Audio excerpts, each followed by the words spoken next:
নমস্কার বন্ধুরা, আমি তোমাদের রঞ্জিত স্যার। আজকে আমি থার্ড সেমিস্টারের ফিলোসফি এসিসি পেপারে তোমাদের সাজেশান নিয়ে এসেছি পার্ট ওয়ানে।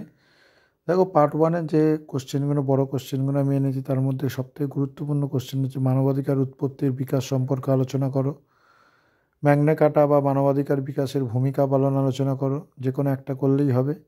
ফরাসি বিপ্লব ও আমেরিকান বিপ্লবে মানবাধিকার ধারণাকে কীভাবে প্রভাবিত করেছে আলোচনা করো। জাতিসংঘের মানবাধিকার ঘোষণাপত্র আলোচনা করো। মানবাধিকার কী, এটি কেন গুরুত্বপূর্ণ আলোচনা করো। বর্ণ, জাতি, ধর্মের ভিত্তিতে মানবাধিকার সম্পর্ক আলোচনা করো। তারপর দেখো, এই কোশ্চেনটা খুবই ইম্পর্টেন্ট, বর্ণের ভিত্তিতে মানবাধিকার লঙ্ঘনের আলোচনা করো।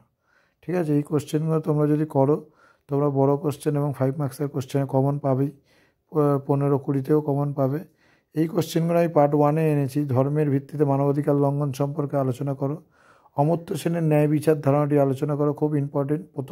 লাস্ট দুটি কোশ্চেনে খুব ইম্পর্টেন্ট। অমর্ত্য সেনের ন্যায় নীতি এবং অমর্ত্য সেনের তত্ত্ব কীভাবে, যে অমর্ত্য সেন যে ন্যায় বিচার সম্পর্কে যে তত্ত্ব, সেটার যে দৃষ্টিভঙ্গি, সেটা আলোচনা করো। এছাড়া অন্য বিষয়ে তোমাদের পিডিএফ লাগলে হোয়াটসঅ্যাপে যোগাযোগ করবে।